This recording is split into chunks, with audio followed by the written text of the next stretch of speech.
Welcome to Seat Time, everybody, the off-road show that brings you all the results, news, and online shenanigans that make being online a good time. We'd like to say thank you to Fly Racing for their support of Seat Time. Please go check them out at flyracing.com.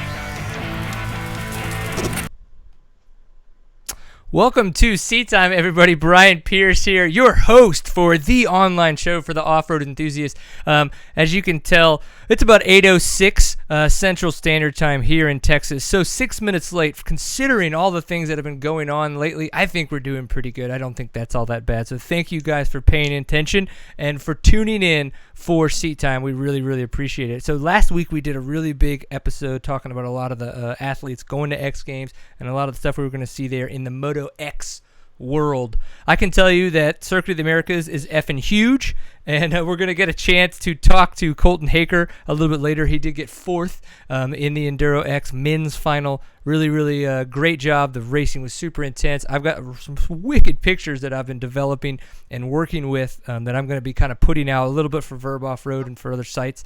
So just be paying attention for those. Of course, Facebook as well. I'll put them out there just because why not? That's a good place for people to check them out and share and talk about shit being cool.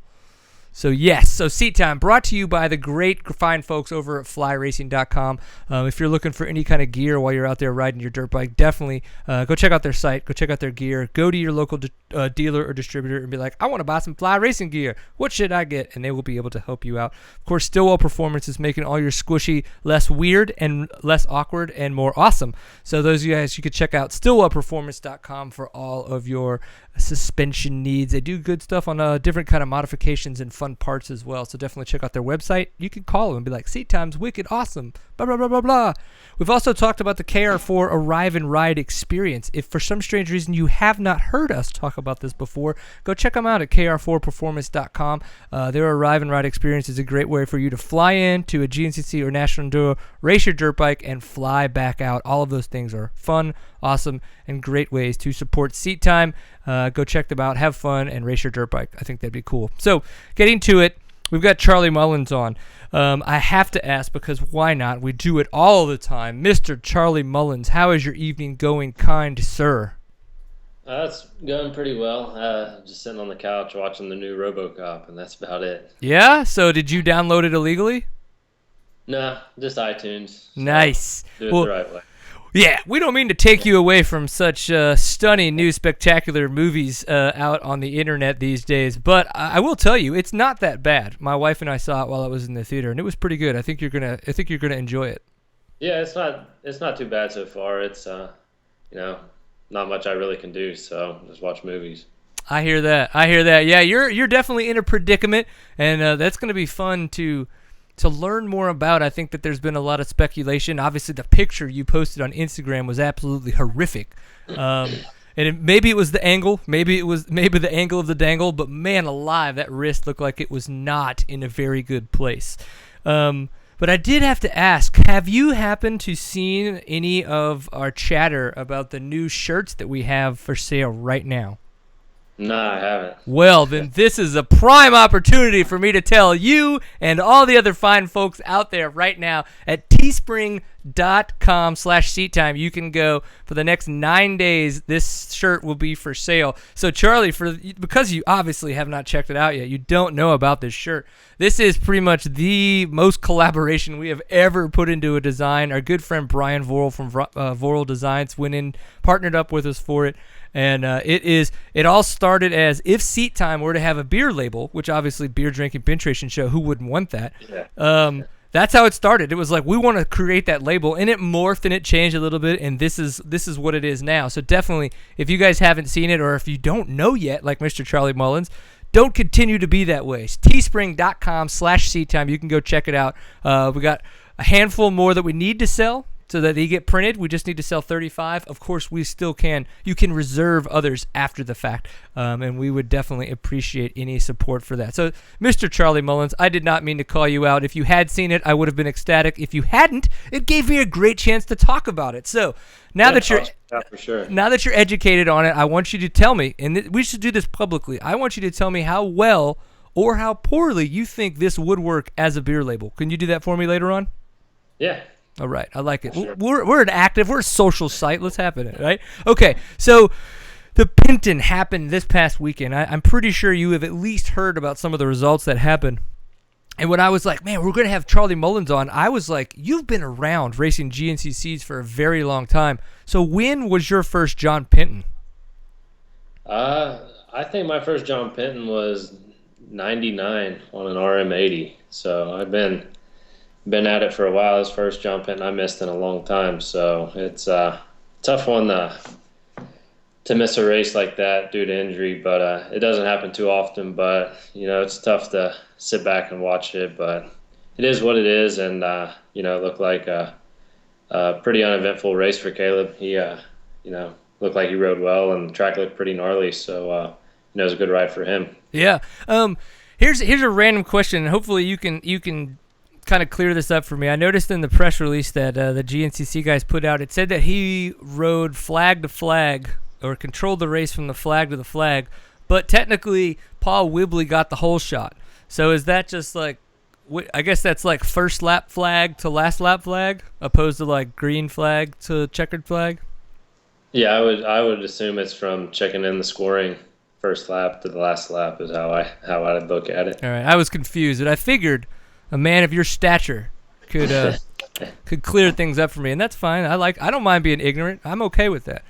But yeah, I would agree. It did seem like Caleb did not have much of a challenge from any of the other competitors. It sounded like we had a lot going on. We were driving back from X Games, and I had it on trying to do live stream in the car as we're driving up from Austin down to my parents' house, and it was like I'm trying to keep up with it. But it sounded like we had a pretty good battle there for the first couple spots with Chris Bach. We haven't really seen up in the front too often. Jordan Ashburn, who's been doing that a little bit more consistently. I thought everybody seemed like they rode well.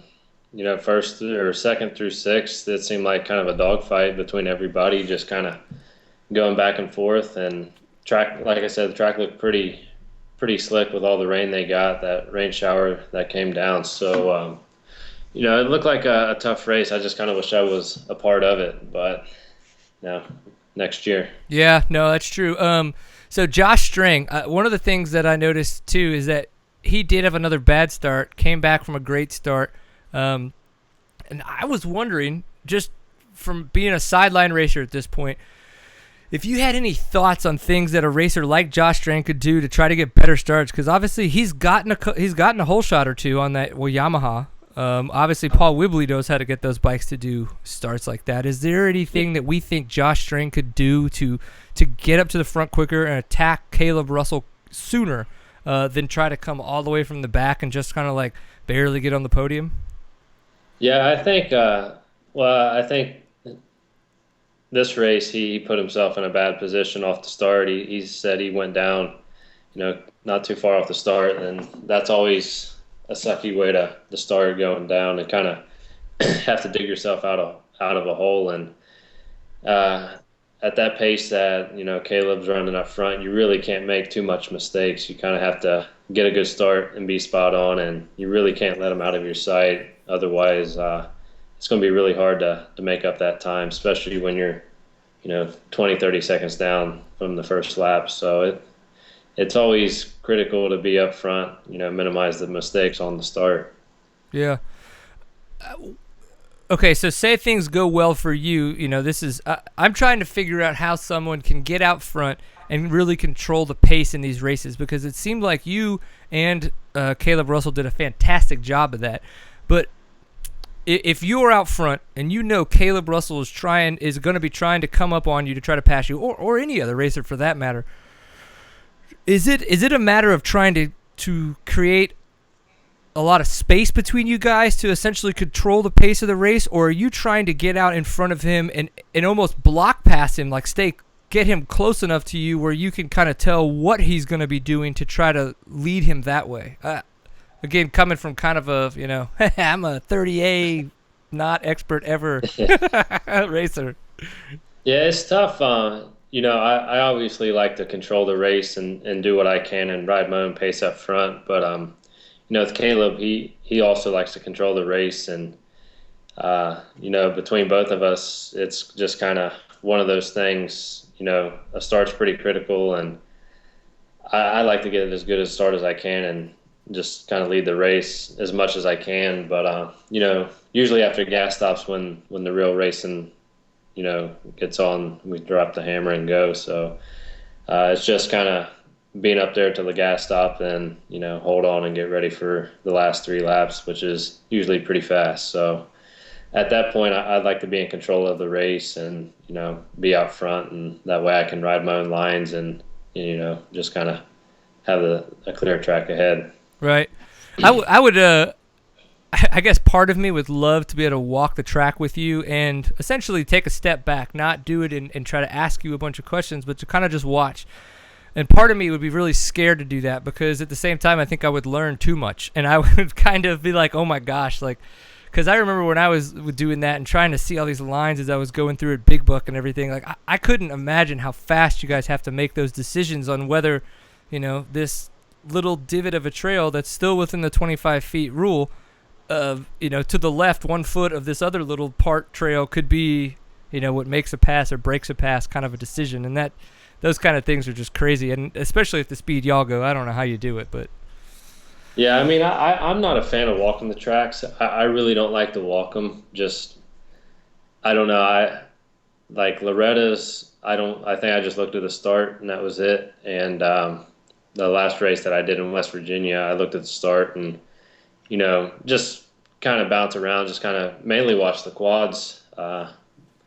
We got 3 hours to figure out the trail, and the first lap is kind of a little bit slower pace. So I really don't stress too much on, wanting to walk the track and find all these lines. It just kind of, I've been doing it for so long. I kind of have the GNCCs where I know the tracks and, usually know how the trail goes. So I really don't stress that much on walking the tracks anymore like I used to. That's interesting. Well, then I'm just going to stop doing it too.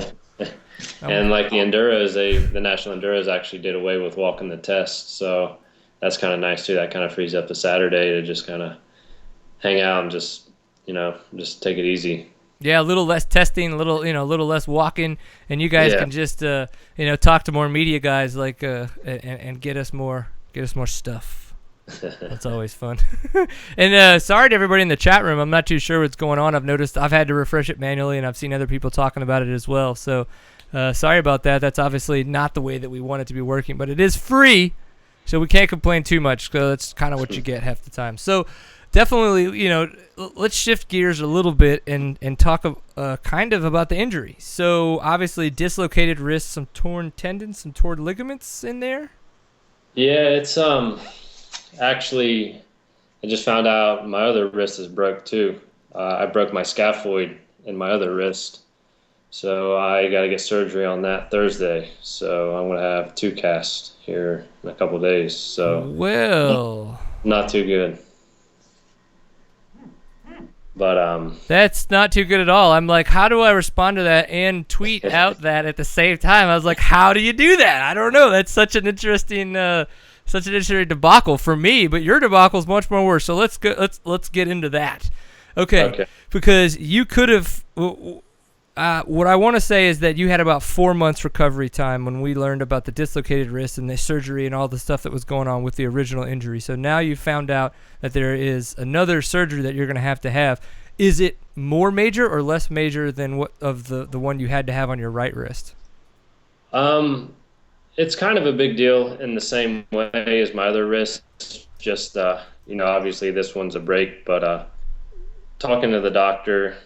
It looks like I get surgery Thursday. They're going to put a screw in it. And, I'm still on schedule for the same amount of recovery time. I think I'll be 4 weeks out with that surgery and my dislocated wrist. I'm 2 weeks in to 8-week recovery. So, I'm looking still on track for, end of July, getting my cast off and starting rehab beginning of August, and just probably focusing that month of August, just kind of rehabbing the wrist and hopefully start riding beginning of September is, the ideal plan if everything goes well. Yeah. And unfortunately, not knowing your history too well, is this your first kind of bout with a wrist injury, or have you had to deal with wrist injuries before? This is actually my first wrist injuries. Yeah, unfortunately, multiples at the same time. Yeah, but talking to the doctor, they did the surgery on my first wrist, and they put 3 pins and 2 anchors to keep the ligaments stable. So everything went well on that surgery, and like I said, I'm 2 weeks in on recovery on that, and everything is going well.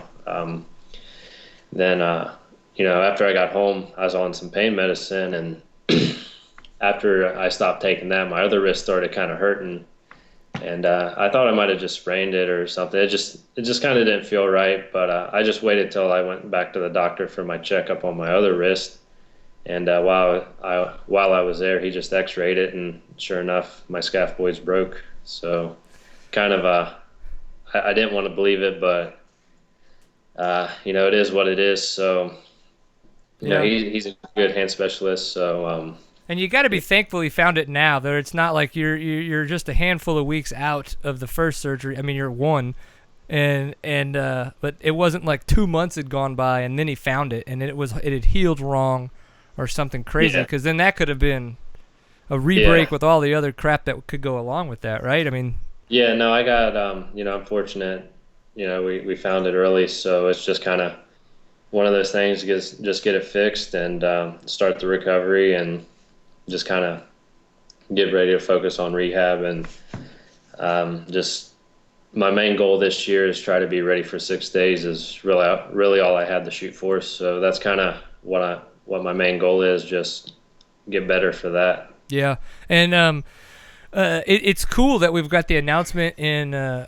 Definitely, when I was kind of talking about like, oh my gosh, they announced this team, and Charlie Mullins just announced he's hurt. Like, I guess what I was trying to allude to was that if Charlie Mullins wasn't ready to go by 6 days, who would be a good replacement? And I worded that wrong, and that's my own fault in the way that I did that. I didn't want to say, man, Charlie Mullins is totally not good because he hurt his wrist now. But we've looked at we've had racers like Stuart Baylor have a wrist injury. Now, obviously, totally different injuries, and with the navicular like he had, it can succumb to that kind of stuff easily, to like just dying.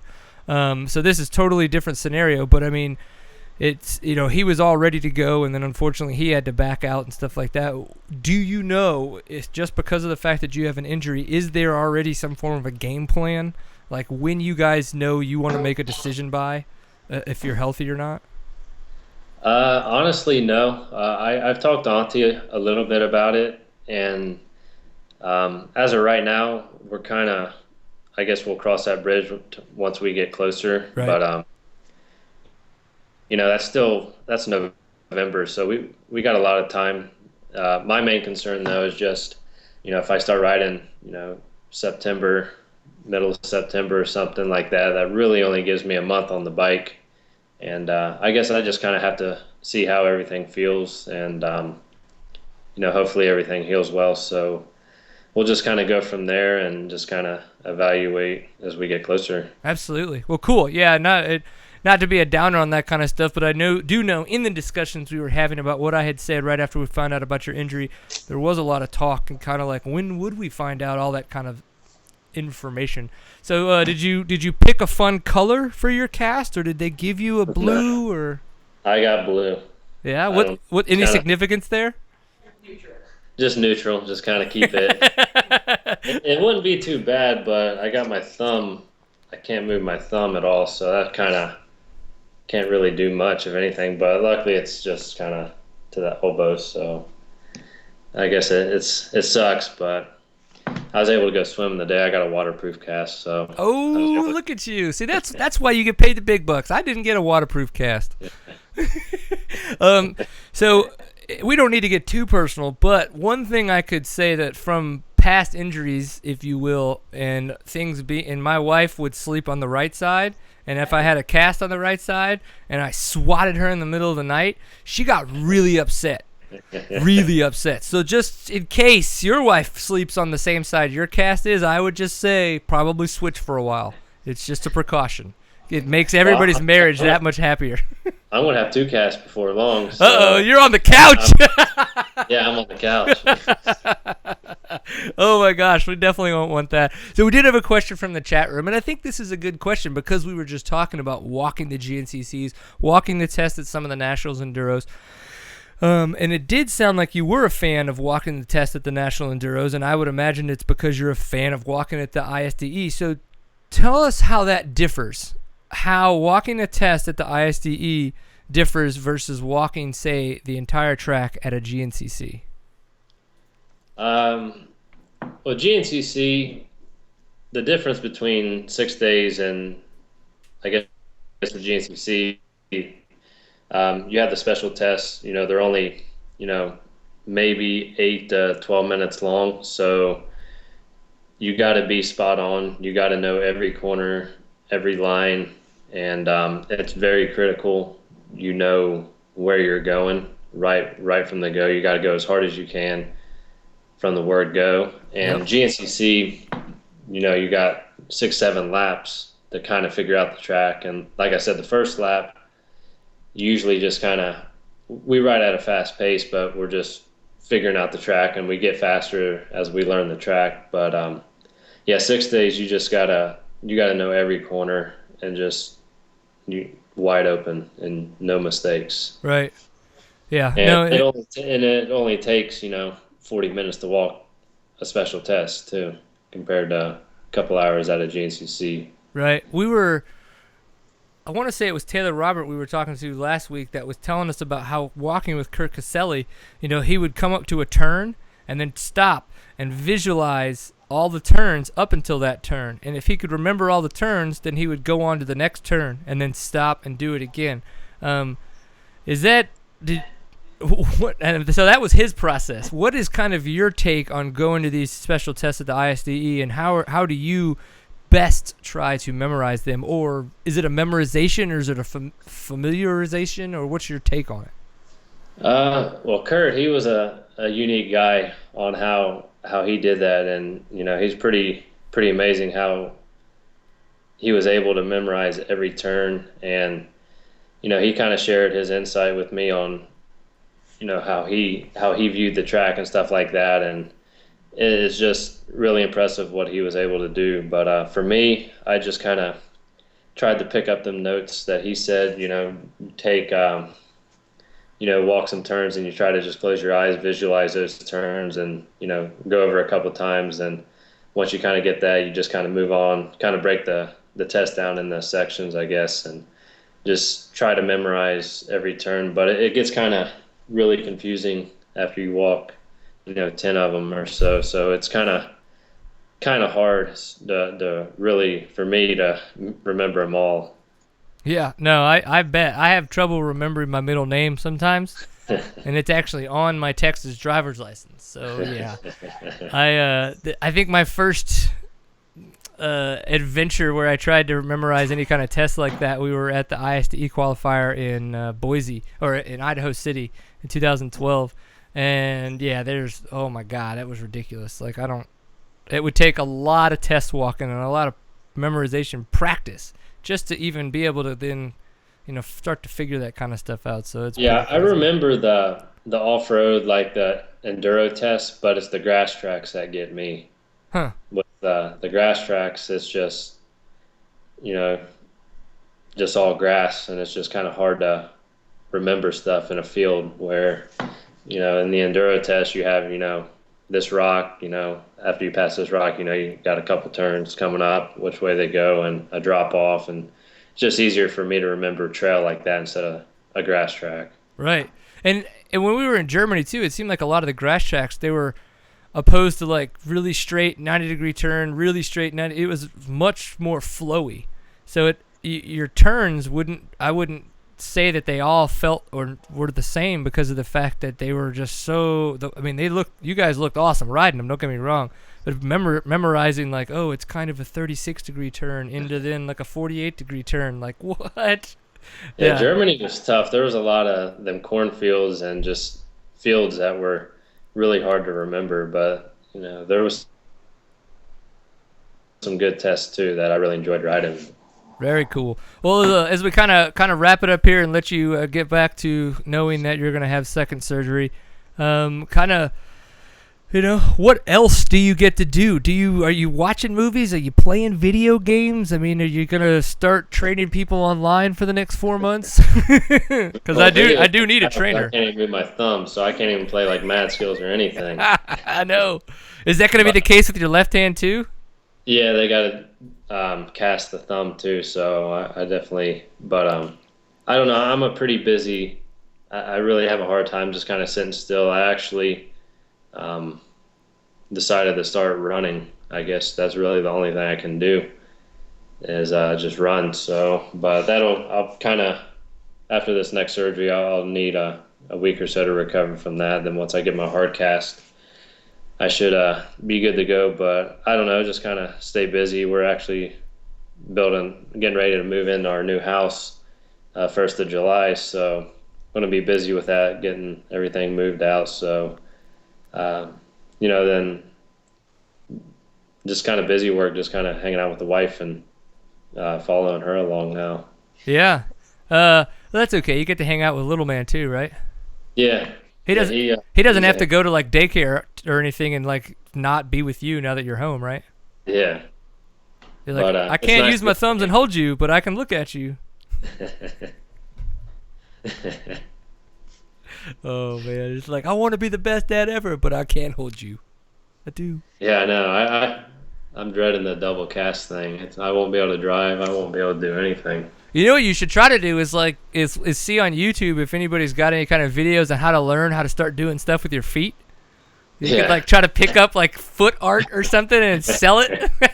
Yeah. It could be like a rehab fund. Yeah. I think it would be pretty cool. Well, I know you're a creative guy. You'll figure it out. And again, you need to go in a very public location. Tell us how much you don't like or do like or think we did a good job. Maybe we did a bad job.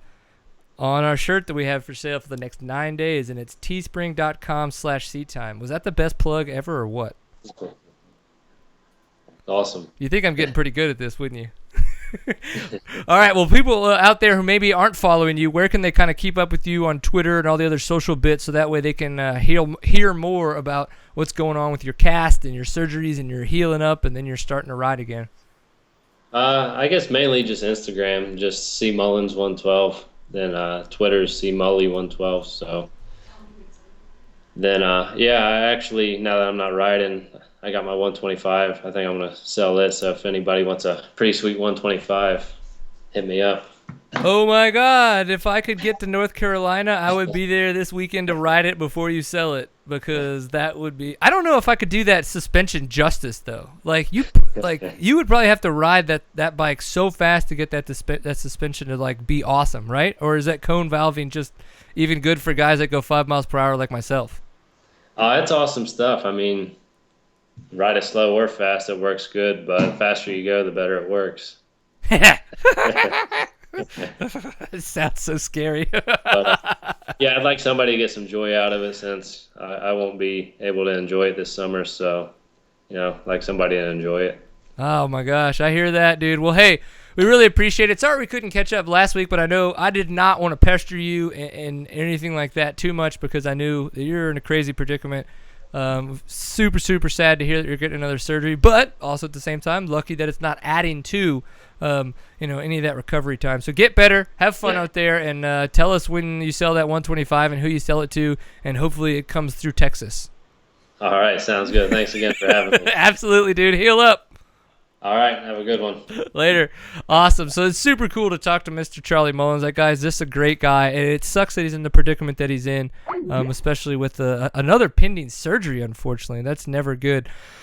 So I did want to talk to you guys a little bit about another sponsor that's coming on board to help out with Seat Time. So, Steven, give me a second here on this one before we call or anything goes here. So, you guys know that we took part in a lot of the KR4 Arrive and Ride performance. And a good friend of ours, Eric Kudla, came on recently and was talking about his upcoming Arrive and Ride performance. Well, it just happened, and he had a ton of fun. They even had giggles at my expense while they were out there, apparently. I don't even know what that has to deal with, but apparently they had fun. They also had great finishes this past weekend with Nick Davis finishing second in the XC2 class. The pictures that Brehab has are epic, so definitely those are probably going to be on offroadviking.com. Should totally check those out. And then, of course, his brother got really good, got second in the 65 class this past weekend. There were actually some guys that did the Arrive and Ride adventure that Steven and I took part in Florida. Well, they're coming back for Snowshoe. They had so much fun. They're coming back. So, I mean, I wanted you guys to know that this Arrive and Ride program is awesome. And I almost think 80% of the good time you're going to have is the people involved. If you have never been to a GNCC or a National Enduro, I encourage you to go check them out, kr4performance.com, or you can get their website or their number off the website and give them a call. It's definitely worth your time to at least look into it.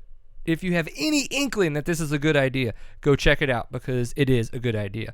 So we're going to go ahead and get Colton Haaker brought up. Let's go ahead and get there. Of course, we've got other fantastic sponsors like Fly Racing. So flyracing.com, you can go check them out at their website. The kinetic gear is Colton Haaker is a Fly-sponsored rider, so we're going to be able to talk to him a little bit about that. And Stillwell Performance, you can check them out.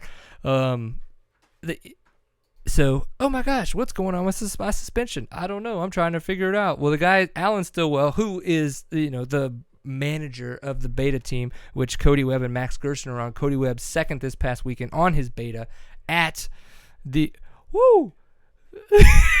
Switch the picture quick! Awesome! That is the best Fly Racing ad we've had on the show yet. Woohoo! I was just riding, so. Yeah, you're like, dude, check out my Alpine Star shirt. Oh, and my helmet. What up? Yeah. Colton Haaker bringing it in hot. I like it, man. I like it. That's the way to do it. So, dude, obviously, you've been riding. It looks like all the chicks have been digging on your swag. How's your steez feeling? Oh, I'm all right. Hang on. I just got off the bike since the X Games just to take this call, so. Good man. Yeah, Good I haven't man. had much time for the girls or anything, Oh, I hear that. You just pass them. Later, ladies. Later. Yeah, no, I'm all right. Just, trying to have a good time over here and ride my dirt bike. Awesome. Yeah. Well, you definitely rode your dirt bike well this past weekend. So for those of you who don't know, and if you're watching the show and you don't know, I feel sorry for you because X Games just totally kicked Texas's ass. We had so much fun down there in Austin. The after party was even more fun. I don't know if you guys noticed the pre-picture for this episode is a picture of me with Jolene Von Hoyt, just getting all not sober and having a good time. But I wanted to know, you've been to quite a few different X Games around the world and in LA, and this is a new venue, and it's going to be there for 2 more years. So of all the X Games you've been to, kind of tell us about your Austin experience and how it may have compared to what you've been to in the past. Well, the major part is the amount of people that were actually in attendance for each event was huge. I saw pictures. Well, our event, there was the whole grandstands was full, which was about 10,000 people worth. And then if you saw skate half pipe and skate big air and BMX big air, literally the whole area was completely crowded and packed, and people were just, looked like they were having a great time and partying and really enjoying the fact that it was, in Texas. And so I think that was the biggest thing. The next biggest thing was probably the track was, big. We had a lot of room, and it was fun. They made quite a bit of jumps and stuff, and I guess that's what ESPN had told Pernard was hey, we want it to be fast and jumpy, and we don't want people really getting stuck so much, I guess. But there were still challenging parts out there, and it provided enough entertainment that there was lead changes and people dicing and going down and all that within the first few laps. So yeah, man, there were definitely some lead changes. Because we saw, I think before we totally dig into that kind of stuff, I want to know, we were talking about the track. when I first walked up, I kind of went to the grandstand, the one you're talking about that was full of people, and I was like, oh, this is a great view. People are going to have a fantastic view of this, and not just for EnduroX, but for all the Moto X stuff. There's all the step-ups going to go on there, the speed and style, the whip competition, which I still don't get, but hey, it looks cool. But I was like, man, this track looks fast. I was like, I couldn't tell. I didn't know. I was like, is this good fast, bad fast? So I mean, what were some of the initial thoughts between not just yourself, but some of the other guys when you guys were initially walking the track and kind of really taking it in for the first time in person? Yeah, I watched it with a couple different people. And it's funny because, you walk it with like Taylor, and then like we're both pretty like pumped, on like the jumps and stuff and like the speed. And then you walk it with like Jeff Aaron, he's like, oh, it's a supercross track. It's just like perceptions of what people see Endurocross as it kind of playing out and how it looks. And so, I mean, my personal preference was, it was cool that we could get some air, scrub some tires, scrub some jumps, be aggressive. And I like the fact that it was pretty much raceable. A lot of the Endurocross stuff is so tight that, you can't just charge a section harder than somebody else to make a pass. You have to kind of follow the leader and stick to your line, and he who makes the least amount of mistakes and doesn't go down kind of has their way at the front. But this one was more like, hey, if you got the balls, you have the speed, you have the, what it takes to pass this person through the firewood section because you charge it harder or whatever. And I think that's what kind of provided. Yeah, let's talk about balls for a second, because I could see how chrome and mainly yours were when you were doubling out of the water pit, and it was like, I would say for you guys, professional dirt bike racers, in reality, probably not the biggest jump you've ever hit. But you're just coming out of a water pit that has a log in the middle of it. It's got water. And two, you definitely cannot see the landing. And most of you guys were coming out of that penciled, or at least it looked like you were. So what did that feel like? What did it take to man up to that? Because that shit was awesome. It was cool to watch. Yeah. I think first practice, and that's another thing. I think people, when they look at Endurocross from retrospect, they're outside looking in, they don't see every Endurocross round. They don't go to all the rounds like we do. They don't see every single round, but they'll watch an X Games event and they're going to tune in and they're going to go, what is this? They're riding, they're riding over rocks and they're riding through water and they're hitting this jump out of the water. What is that? I think people visually can see oh man, this is cool. This is gnarly, right? Whereas I think maybe if we were going 2 miles an hour through a rock pile and everyone's looking like squirrels and gooning out and just pushing their bike, I think people visually when they tune in, they're gonna go, "How is this X Games? Who are these guys? Right. I could do that." It just doesn't generate over as easily. I don't think is when people look at it and they go, "Oh man, these guys suck." Bring James Stewart out there, he'll smoke them. Well, it's we do this all the time, but it is really hard, but you can't really see that on television. So I think the water jump coming out, it wasn't the biggest jump, and most of the camera angles were above, looking down on the track, which also takes away from the height of the obstacles and or the height at which we're jumping. So I think that kind of took away, but it was cool. They had those cams running all the way through the track, and I think it turned out well on television. I watched the race 150 times since the event. So, yeah. And I bet the spot where you wanted to kick yourself in the junk the most was when you waited for Taddy when he got hung up with Hollis, opposed to go around Taddy and Hollis on the outside just to see, right? Yeah. Well, I've gone through all the shoulda, woulda, couldas. Oh, yeah. Who doesn't? Yeah, for sure. Man, it's interesting because that one, the jump we were talking about coming out of the water pit, I watched as well that event quite a few times over, and we'll talk about how the battle between you and Taddy. But once you had trouble in that turn and Cody got by you, and then Taddy fell and Cody was able to catch up, I was like, Cody needs to jump that jump. Cody, he was catching up Taddy every spot, but the 2 seconds he needed to find a way to get in to pass him was that jump. That he would lose that 1 second every time, and he'd only try to make it back up. And it was that was it. That was the deciding factor for Cody, I think, on why he wasn't really able to completely challenge Taddy for a win there at the very end. But yeah, as you said, shoulda, woulda, coulda. They're all over the place, that kind of stuff. So, I actually didn't jump the water like a number of times behind Taddy, and okay, that's great. Yeah, why is that? Tell us why that comes into play, because I think that's got to be pretty gnarly for you to be like, if I make this, it's time, but I can't make it. So when do you make that decision?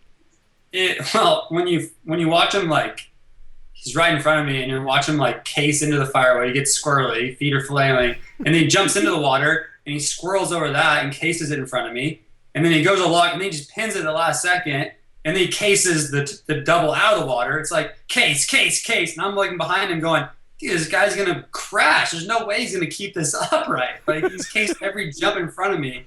I'm like, God, dude. And so, yeah, that's why that was kind of deciding factor why I didn't jump it from lap to lap. If I was clean by myself, in my heat race, I jumped it pretty much every time when I was by myself and no one was ahead of me until I got to some lappers. But basically, yeah, I mean, that if I was falling too close and he had cased a few jumps or whatever, then I didn't jump it, but I would be right there, right next to him. Oh yeah, because it was after, I just turn the throttle and get right back on him. But yeah. No, I've got some really cool pictures. What I was disappointed about is it was so hard for me, because as having a media pass, though I was very much appreciative for it, was almost pointless, because you got stuck in this media corral that I could literally only see up maybe a fifth of the course, like, because they had those two big hills. I mean, granted, I had a nice lens of 770 to 200, like I could get far, but I would just get into two big mounds that I couldn't see past the track. And for the amount of time it would take me to leave that corral, run behind the grandstand, get up to the grandstand, and then get another shot, you guys would have had 4 or 5 laps down. That was what was frustrating for me. But where I was at in the media corral, I was able to get really cool aggressive shots of you and Taddy coming over. So you guys jump the finish line, and then you kind of come up the big hill, and you were like cresting it, and you could just start to see your dirt coming out the top of it, and he just was off the top of the tip, and you could see his dirt. Oh, dude, that was so epic. Like, I was like, holy shit, he's gonna get him. That racing was so intense. I loved watching that, and I really wanted that to happen for you. I wanted, because you made that one pass on the inside going into the first rock turn, the 180, and I have a picture of it where you made the pass, but he was able to just kind of rocket past you in that open spot, and then that's where you guys started to kind of get into Hollis. But man, I was rooting for you. That shit was intense and awesome, because you've only gotten one Endurocross win. Is that correct? Only one. Yeah, super pumped on that. Well, I mean, but you got a great team. Obviously, I got to hang out with your mechanic. We might have had a shot of vodka or multiple. I don't know. I think you've got to be pretty super pumped on the team, though, too, because I got to talk to Johnny and everything. He was telling me about the bike and stuff like that. Like, it sounds like you guys really have a great program, and that you got to be super pumped on, right? Yeah, no, I definitely wouldn't be where I am at this point in time without Johnny and Eric and having that backing, And now I have charged for the last 2 years, and that's been like a big difference for me. I've always been like a moto and trials guy, but once I had a track in the backyard, I could really work on like my Endurocross strengths and what I needed to do. So yeah, all those 3 things, major things coming together, really provided the difference between 2012, 2011 for me, which I was completely by myself on my own deal, my own team, drive myself, by myself. I'd like get my buddy to go with me to the race, and thank God for him that he would go to every race and love being there and drinking beer while I was trying to get on podium. He was just pumped. Yeah, he was just amped on it, and no, it's definitely a big difference between that and now, and I think everyone sees that now with my consistent results, and I'm always up front and I'm always pushing for the front. So yeah, and you got second in Vegas this year, so obviously second and fourth, and completely competing for first. I mean, you were there. You were up there with Taddy going for first. So it seems like that building of the program and what you've put together even before then has really started to culminate into what can be a fantastic year. So what are the little things then that you think that do you change anything, or is everything really kind of where you think it needs to be and it's all working towards another win and then more wins and stuff like that? Yeah, well, I mean, it gets hard, I mean, you get down on yourself. I was frustrated for sure with the weekend, not even getting a medal after like battling for the lead, which I felt like clearly I was the fastest guy. So that's it. It's just a bit of a bummer for me to not even get a medal, which was really frustrating, and it is a big deal. It's prestigious, to get medals and be up there, and everyone sees that. Everyone sees the results. They don't really care besides that. So, but yeah, I mean, as far as the rest of the season goes, I get off from that weekend or from this past weekend, and then I want to like charge super hard. Got Sacramento in 2 weeks, and I kind of just let this one go. So I'm over here, riding as hard as I can and training and doing everything in my power to not let it happen again, right? You get those mental games going because you're like, oh, I let it slip, but then you come back home and you're like, oh, I got to, get back in the program and do what I need to do to not let that happen again. And those are just little moments. There's only little moments in the race, right? It's a 10-minute, 12-minute race. So although if you have to capitalize on those little moments, especially to be there in the championship at the end, I feel, and not let those moments slip. I feel like all the races that I've done really well at, I didn't crash. So right, staying on two wheels is definitely important. Yeah, I would totally agree. I wanted to know, I did a little bit of research, and because of the fact that I've kind of been following Endurocross for a long time, having raced at Guthrie actually a couple times and watched you race at Guthrie a couple times, I knew that I had heard and seen your name in the ranks for quite a long time, and then I could actually find, and then going and checking the results, I thought it was 2008, but I found you in 2007. You were actually in the results, and you were placing with the top 10 Endurocross guys. Yeah. How did you? What is your background like? Because were you a trials rider? Did you do big bikes or anything like that? I think that's an interesting story. Like, what got you into doing these random Endurocross events that then turned into a series? Oh yeah. Well, I started off riding a regular dirt bike just with my dad. He was an ISD gold medalist, and in the 80s, like right before I was born, and then he had like a gnarly back injury, and like. Then he had, my parents had me, and then he became, like just ride for fun with his buddies. He's part of a club. So, they take me out and I go riding just like regular and go trail riding with them in all these different places. And that's really what I experienced growing up was trail riding. And then like any kid, I wanted to race motocross. So I started racing some motocross, mainly riding on the weekends and stuff, doing that. And then, yeah. It's my dogs, yeah.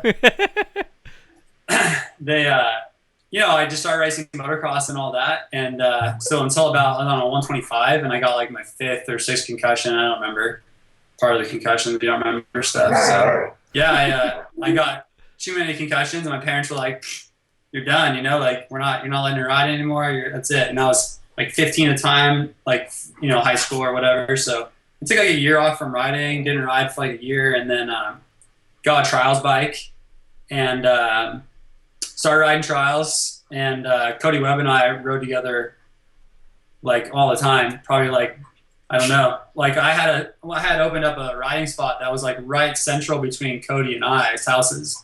So we meet after school, and when I was like a junior and senior, and we go meet and ride trials all the time. And I had just started, and he was already a pro trials rider.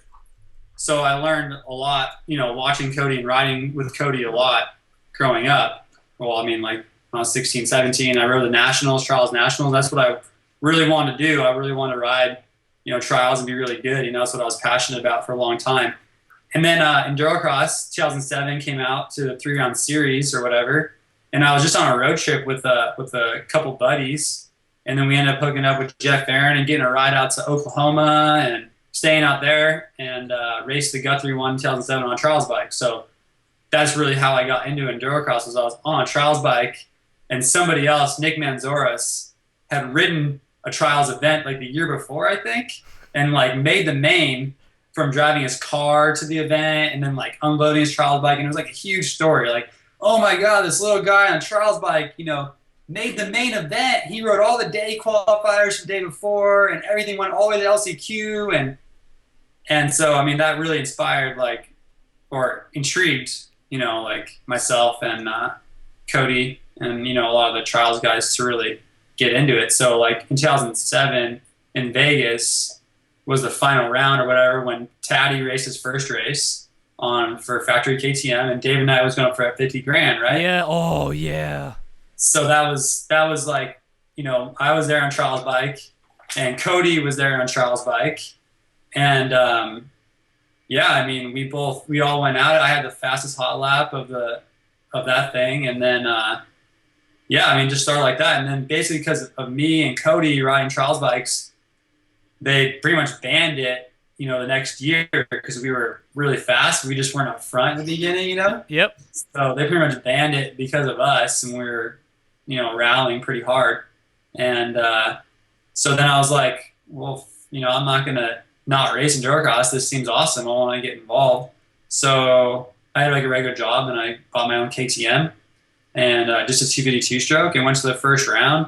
And, you know, rode well. I got fourth, I think. And then that was 2008. And then the next race, I was sponsored by Lucas Oil, and they paid for my travel to the events so I could fly. And the Endurocross crew took my bike on the semi to all the events in 2008. And yeah, from there, it just, you know, kept going. You know, I just stuck with it. You know, I had a podium that year, and I had some success on the dirt bike. And then, you know, next year I had a couple more podiums, and then, yeah, I've just snowballed since then, you know? Yeah. And it's really kind of neat. I didn't know the early backstory. I didn't know about the fact that you kind of had been, you know, early on a teen, you know, a little tween on a dirt bike, if you will, and that actually was what morphed into trials riding. I thought that there had been some trials riding in your background, but I didn't realize that. But even before that you kind of were doing motocross route. Specifically, I rode trials for like maybe 2 years from when I was about like 15 and a half to 17 and a half. Like I raced Endurocross when I was 17 in 2007. And then the next year I was 18 and bought my own dirt bike or whatever. Yeah. And so then, yeah, I mean, I only rode trials for a few years, like directly trials. Now I ride trials mixed in with all my training all the time. You know, Jeff Aaron and I ride trials together all the time outside my house in Southern California.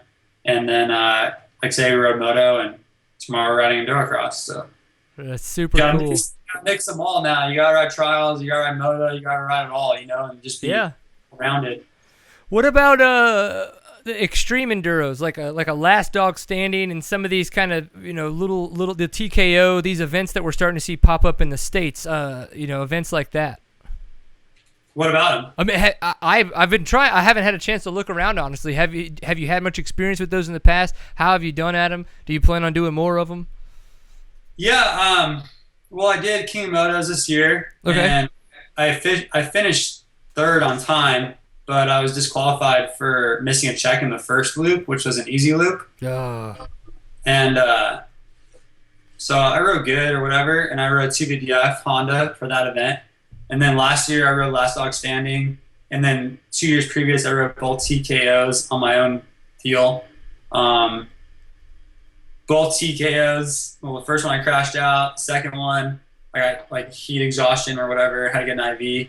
And then Last Dog Standing last year, my clutch burnt out on my 450 Honda. So I haven't had too much success now. Right. All right. Well, you know that I'm going to be at TKO this year.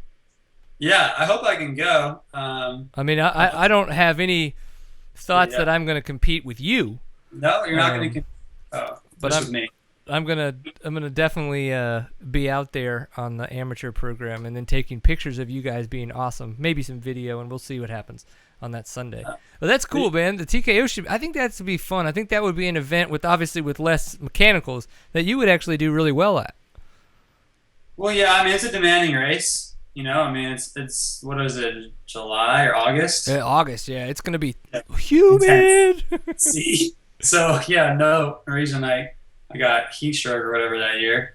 And, yeah, no, it's hot and muggy. And if it rains, I'm sure it's like the slipperiest thing in the world. I've ridden some trials there, so I'm sure it's really slippery. And then, yeah, as far as like racing more extreme enduros, like maybe like Erzberg, I know like, you know, Taylor and Cody, Redmond, and Gerfunder all went to Erzberg the week before X Games.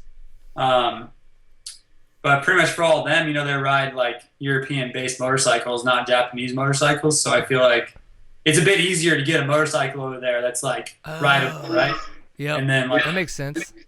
Like, so it makes it difficult if you ride a Jap bike to race those races. I mean, you're not gonna have any support. You know, you're not gonna have like, I mean, obviously Cody went there with Beta, you know, and they have a team or whatever, and they supply, you know, stuff or whatever. And then Taylor went with factory KTM, so he's like, you know, under the semi or whatever. And well, Kyle went on a Christini, so he was screwed from the get-go. No,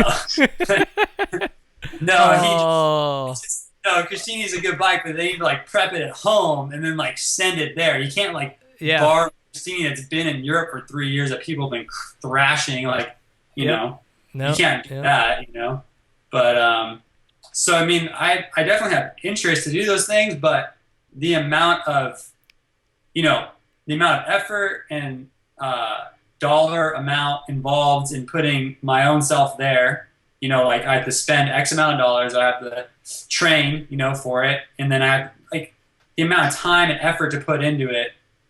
Almost, it's like it's almost inevitable. Like it's almost inevitable that something's gonna not go right. I mean, it's very hard to defeat all the odds against you and get like a Honda out there and then getting it all set up, and it's just really difficult to do all that. Yeah.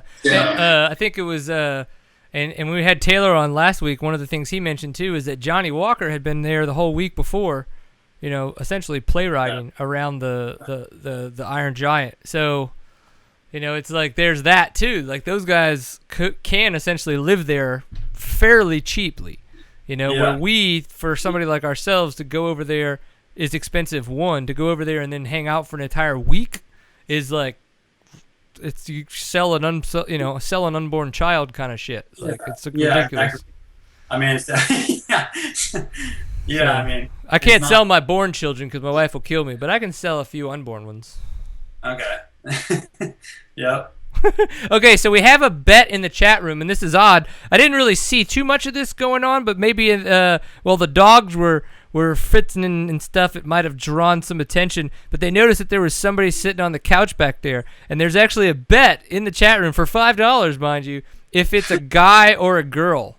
Oh, yeah. And so we need you to tell us the gender.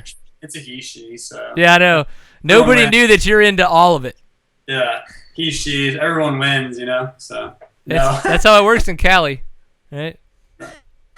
Yeah, it's my girlfriend Hannah. So it's a lady. It's a woman, yes. So is it Hannah Loveday? Hannah Loveday, yes. All right, so Kudla is correct. There you go. Do you know Ryan Kudla? I think so. Okay. Well, he's the one who was like, I bet it's Hannah Loveday. And I'm like, I'm not going to lie, when I first saw him write Hannah Loveday in there, I was like, that's the most not real name ever. Right? It was the best last name ever. I was like, he's totally making that up. There's no way. I was like, or it's a stage name. I'm not going to say for what, but you know. We all know. We all know. Bill's got to get paid, bro. Bill's got to get paid. All right, so besides Sacramento coming up on the 21st, you know, what other kind of stuff should we be looking forward to you? Are you going to do Last Dog Standing coming up? You're going to be doing Sacramento, then what else? Yeah, Last Dog Standing this Saturday. And then there's a local Endurocross in Sacramento on Thursday night before the, you know, AMA Endurocross race. Oh, cool, okay. So I think, like, I'm pretty sure everyone will be there. You know, maybe not like Taddy, but probably everyone else. He's highbrow. Yeah, he's X Games gold medalist. He won't come on the show. You know that, right? No, he's from. Yeah, no, I wouldn't expect him to. You probably freaked him out with your mustache or something. He would have too much fun, and nobody likes too much fun. No, yeah, and then what else is going? And then so they're gonna have a Thursday before the other Endurocross. You guys are gonna be out there and doing a locals only, racing for $500 on the line. Yeah, I think it's like a 10,000 purse or something like that. So whoa, or 7,500 or somewhere around there. I mean, either way, it's like it's on the way to the event, so you might as well, try to double up on your winnings. I hear for that. the weekend. Show up a day or two early, no big deal.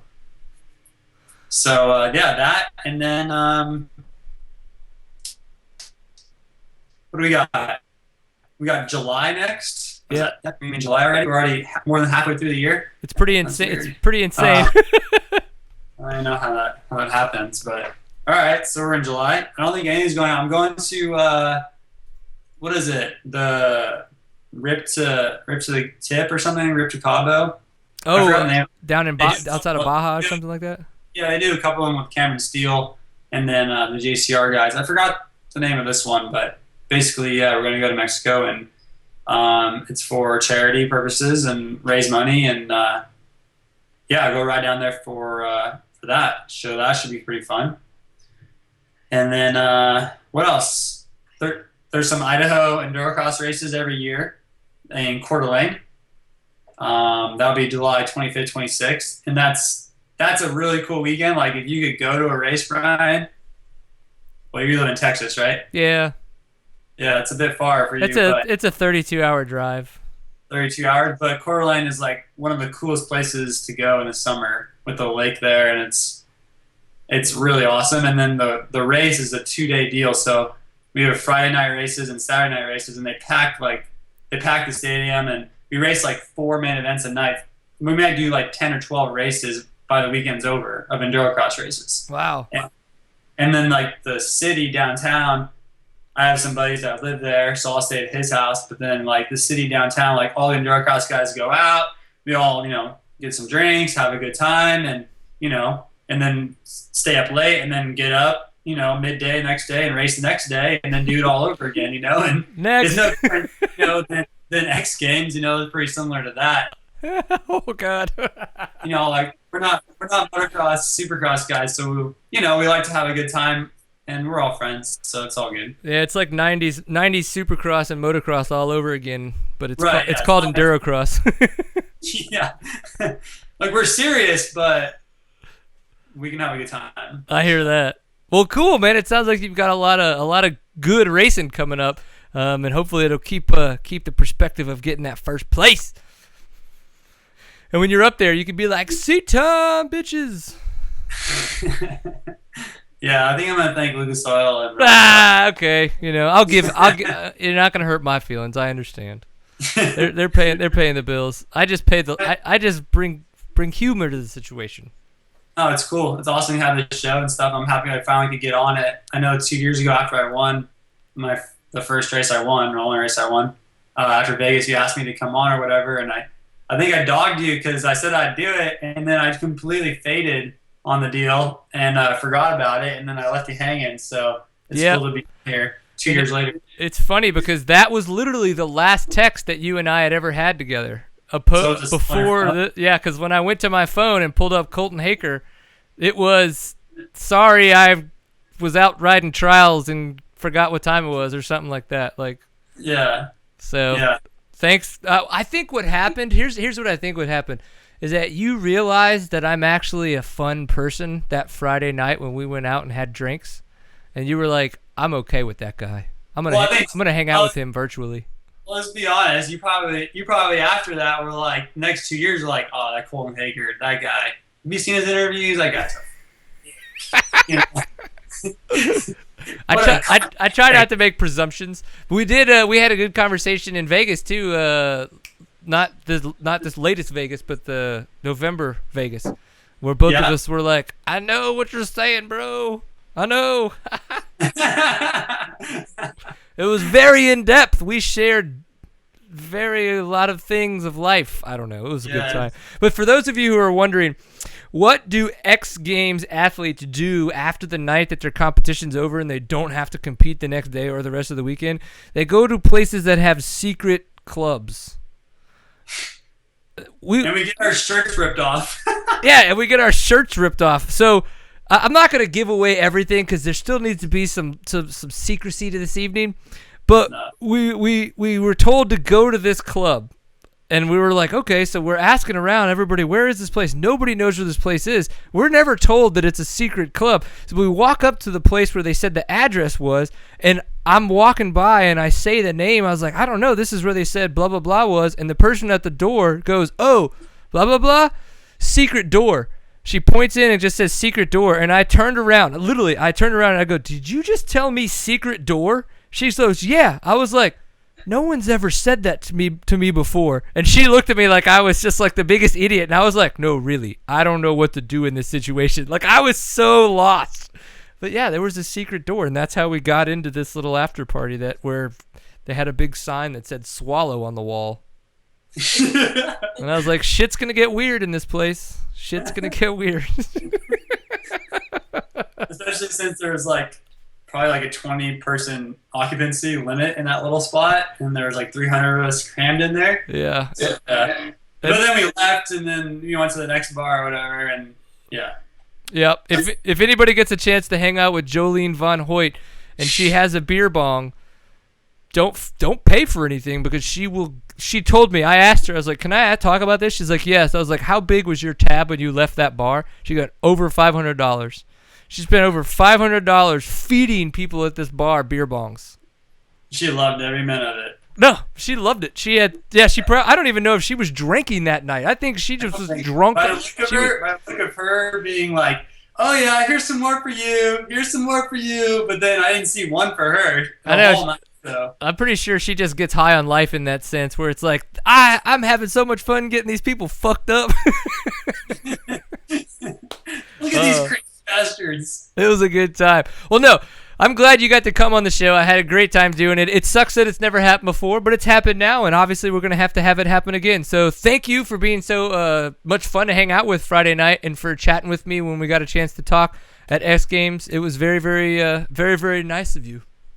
Thanks. Yeah, it's good meeting you as well. And I just wanted to ask you how many offers did you give out for mustache rides that night? Not enough. I think one girl said she wanted one. Because it doesn't make a difference how many times I get asked. I still love turning them down. Because it just makes me go, you know what? If I wasn't married, I would turn this into some kind of positive. It would be interesting. I might be a dirty old man, and I apologize for that. But you know what? You'll still have fun with me when I take you out. It's gonna be a good time. Do you have product for that mustache? Do you use product in that thing? Absolutely. Yes, I have a process. I don't just use product. I have about a 6-minute process. It's kind of pathetic, but well, I got a product for you that's like one of my sponsors. What? That I think you should try. Okay. It's called Dapper Man brand. Yeah, I've heard of it, but I don't use it. So they have specific mustache wax? Oh, I don't know if it's specific mustache wax yet, but they have a hair product right now at least, and I don't know if he uses it in his mustache too, but here's what it looks like. Oh. Can you see that? Yeah. It's all good. So yeah, it's actually my Rockstar sponsors. It's his brand, and he has if you ever met this guy, his mustache would totally rival your mustache as well. So I have a feeling maybe he uses it. He probably does, yeah. How about this? Let's trade some contact information. Maybe Seat Time needs some facial hair product sponsorship. Maybe. I don't know. He's a cool guy. I mean, maybe if you just sent a photo of your mustache, he could be into it. I'd be like, dude, seriously, it could be so much better if it had your stuff in it. You gotta try it out. I'd be turning down 20s of women's, not just 10s of women's. I can't grow. I can't grow that kind of a stash. So Everybody says that, and you know what? 10 years ago, I couldn't either, and now, what up? I'm turning away ladies. Turning away ladies. It took you 10 years to grow that?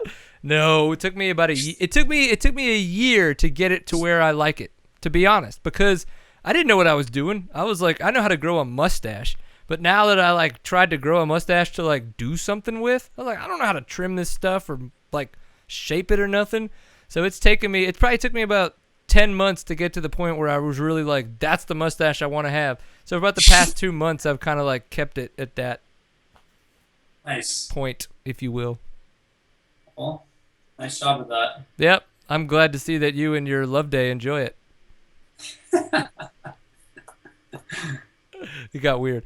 All right. Well, where can people find you on the social medias if they are looking to find out more information about you, sir? Just everything is at Colton Haaker. So Twitter, Instagram, and like Facebook is like facebook.com/Colton Haaker. That's easy. So it's easy. Yeah, everything's the same and makes it easy. Awesome. So you're a Fly Racing sponsored athlete. Did you get to wear any of your awesome kinetic mesh racewear there in Texas? Yeah, I wear all my kinetic mesh racewear at every race. Good man. Good man. Tell everybody how awesome it is. Well, they make the gear itself was vented, so it was nice for the 80% humidity and whatever degrees it was.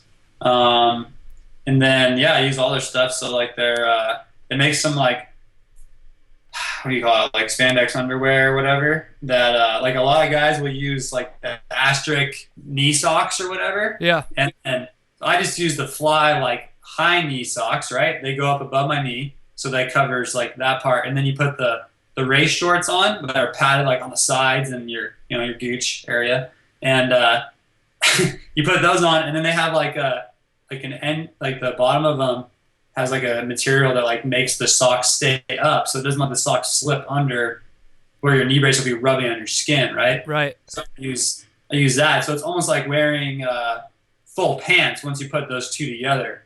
And then I run my EBS knee braces, and then I got the Fly helmet and gear above all that. So you've got a pretty good working system, and Fly helps you stay protected.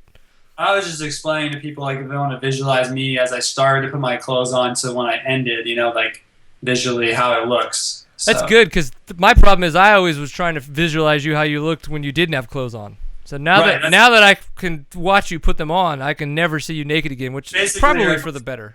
You're just undressing me in your mind right now. Just go on. Now that I know how you get dressed, I can now undress you. Probably for the worse. For the worst. It's weird. All right. Well, thank you very much, sir, for giving up some of your time and coming on the show. We really appreciate it. Great job this past weekend. I know it was not the result that you were hoping for, and I could see a little bit of disappointment in your eyes and at the bottom of your drinks, but I know you're doing good things, and we're going to see great things from you this year. So thanks again, dude. Thanks. Yeah, thanks for having me. Absolutely. We'll talk to you soon, man. All right, so Colton Haaker, we got him on the show. Great times, of course. The dude's super cool. I loved his intro. We need more guys that want to have fun like that. I think that was fantastic. I was in the middle of something and saw it come up on our computer, and I was like, no, go to that. That is amazing. We need that on the screen right now. So that's what I'm talking about. So, of course, this has been Seat Time. This is episode 131. X Games is over. It was awesome. So much fun. I got to meet a lot of cool people. I really appreciate everybody that was so kind to hang out with me and to kind of just let me hang out with them and all that kinds of fun stuff. It was great. I really, really enjoyed it. Our good friends Mabe and Adam let us stay at their house, so that way we didn't have to try to find some absorbent fees at the hotels and have to put up with all that stuff. My kids had a great time hanging out with their kids. If anybody questions how intense my son is, Liam, who's 22 months old now, today actually, their son, who is 2 weeks younger, Ori, than Liam, he would actually fall asleep sitting up because Liam would make him pass out.